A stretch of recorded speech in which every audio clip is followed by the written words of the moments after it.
अब वक्त है हमारे चुनाव स्पेशल शो 2024 का अंक गणित का और आज का नंबर है 1.5 लाख करोड़, जिसका रिश्ता एमएसपी की कानूनी गारंटी के लिए हो रहे आंदोलन से है। पंजाब के किसान नेता सरवन सिंह पंधेर के मुताबिक अगर सरकार ने एमएसपी की कानूनी गारंटी दे दी तो उसे 1.5 से 2 लाख करोड़ रुपए का खर्च आएगा। मामलों की जानकार, जो आर्थिक मामलों के जानकार हैं, वो दावा करते हैं कि अगर एमएसपी की गारंटी का कानून बना तो इससे देश के खजाने पर 10 लाख करोड़ से भी ज्यादा का बोझ आएगा। ऐसे में आइए आपको दिखाते हैं कि एमएसपी की कानूनी गारंटी का असली अंकगणित क्या है।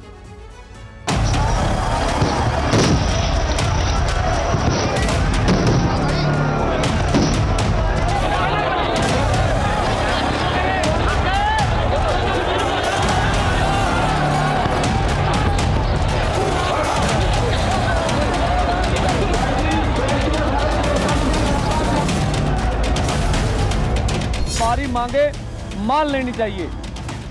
1.5-2 लाख करोड़ रुपया ज़्यादा बड़ी रकम नहीं है।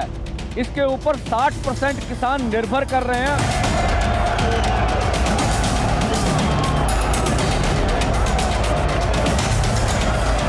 अस्थायी समाधान के क्या क्या रास्ता हो सकते हैं, उस पर हम चर्चा करते हुए आगे बढ़ें और चर्चा के माध्यम से समाधान करें।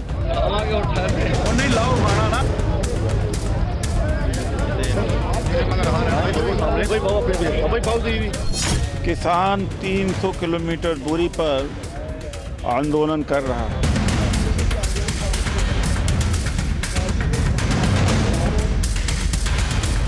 किसानों का विकास हमारी बहुत बड़ी प्रायोरिटी है, हमेशा रहेगी। ये कानून बनाने के लिए हमारे प्रधानमंत्री जी बयान दे दें।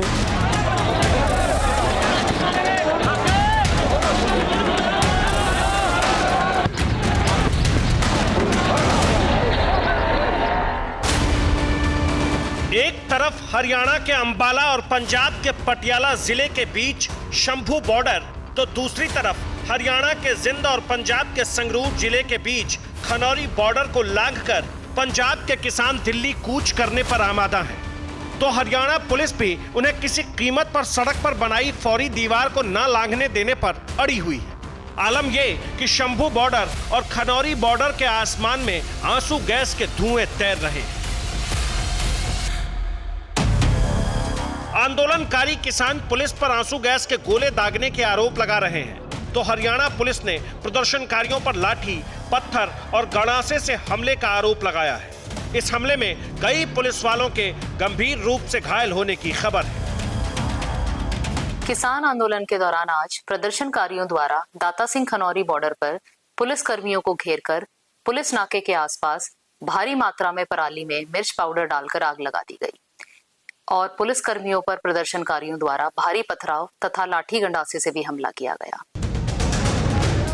इस आंदोलन की अगुवाई कर रहे पंजाब के किसान नेता सरवन सिंह पंधेर और जगजीत सिंह डल्लेवाल अपनी मांगों पर अड़े हैं। लेकिन सवाल तो ये कि क्या इनकी मांगे पूरी हो सकती है? क्या हर फसल का न्यूनतम समर्थन मूल्य यानी एमएसपी की कानूनी गारंटी मुमकिन है?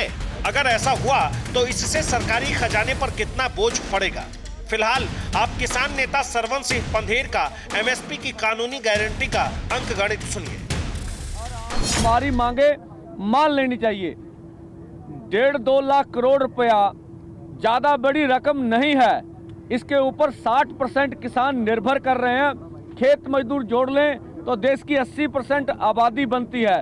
तो हमारी पूरा प्रयास है कि पीसफुली रहेंगे, अथवा अगर केंद्र को ऐसा लगता है अभी मांग मानने में कोई उसे दुचित्ती आ रही है, तो हम कहते हैं प्रधानमंत्री जी, संविधान की रक्षा करना आपका दायित्व है। आप संविधान की रक्षा कीजिए। हमें पीसफुली प्रोटेस्ट करने के लिए ये नाका खोल के दिल्ली जाने का इजाजत दे दीजिए। तो एमएसपी की कानूनी गारंटी की मांग कर रहे किसान नेता के मुताबिक इस पर सरकार को सिर्फ 1.5-2 लाख करोड़ रुपए का खर्च आएगा। क्या सचमुच एमएसपी को कानूनी रूप देने पर सरकार के सिर्फ इतने ही रुपए खर्च होंगे, या फिर असली अंकगणित कुछ और है? वो सटीक अंकगणित आपको आगे बताएंगे। अभी तो आप बस इतना जान लीजिए कि देश के अर्थव्यवस्था के जानकारों के मुताबिक, किसानों के मन मुताबिक एमएसपी पर गारंटी की कानून बना दी गई तो देश के अर्थव्यवस्था पर किसानों के सोच से 5 गुना ज्यादा खजाने पर असर पड़ सकता है। यही वजह है कि 8 फरवरी, 12 फरवरी, 15 फरवरी और 18 फरवरी को पंजाब के किसान नेताओं और केंद्र सरकार के मंत्रियों के बीच अब तक 4 दौर की बातचीत हो चुकी है, लेकिन बात बनी नहीं। लेकिन सरकार है कि बातचीत से समाधान निकालने की उम्मीद जता रही है। वो पंजाब के आंदोलनकारी किसानों से बार-बार आंदोलन का रास्ता छोड़ने की अपील कर रही है। 5वें दौर की बैठक, और उस बैठक में ऐसे सभी मुद्दे जिन मुद्दे पर हम मिलकर समाधान निकाल सकते हैं, वार्ता के लिए हम तैयार हैं। चाहे वो एमएसपी का हो, चाहे वो पराली का मुद्दा हो, चाहे एफआईआर का हो, चाहे क्रॉप डाइवर्सिफिकेशन का हो, ऐसे सभी मुद्दे पर बातचीत के लिए हम तैयार हैं। 18 फरवरी को चौथे दौर की बातचीत में सरकार ने पंजाब के किसान नेताओं को करार के आधार पर 5 साल के लिए 5 अनाजों की एमएसपी पर खरीद का प्रस्ताव दिया था। ये अनाज थे मसूर, उड़द, अरहर, मक्का और कपास, लेकिन किसान नेताओं ने सरकार के इस प्रस्ताव को ठुकरा दिया और फिर दिल्ली कूच को अंजाम देने पर अड़ गए। लेकिन पंजाब और हरियाणा बॉर्डर पर पुलिस के इंतजाम ऐसे हैं कि पंजाब से दिल्ली के लिए निकले किसान आगे बढ़ने में अब तक नाकाम हैं। हालांकि सरकार की अभेद रुकावटों को पार करने के लिए किसानों की तैयारी ऐसी है जिसे देखकर आपके होश उड़ जाएंगे। शंभू और खनौरी बॉर्डर पर आंदोलनकारी किसानों के पास पोकलेन और जेसीबी जैसे मशीनी हथियार ही नहीं, बल्कि खास तौर से तैयार ट्रैक्टर भी हैं। इतना ही नहीं, कुछ किसान तो लोहे की ढाल के साथ आए।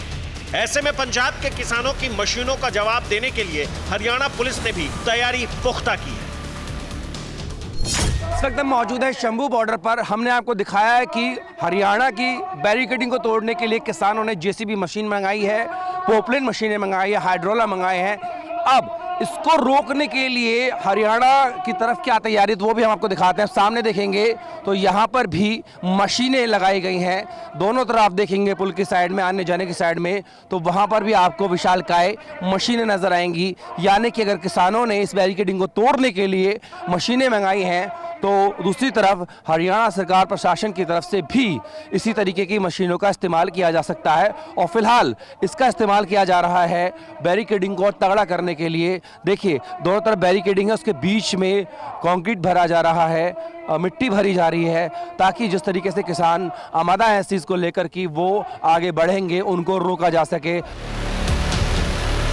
आंदोलनकारी किसानों को आगे बढ़ने से रोकने के लिए हरियाणा पुलिस ड्रोन से आंसू गैस के गोले गिरा रही है, तो प्रदर्शनकारी किसान पतंगों से हरियाणा पुलिस के ड्रोन गिराने की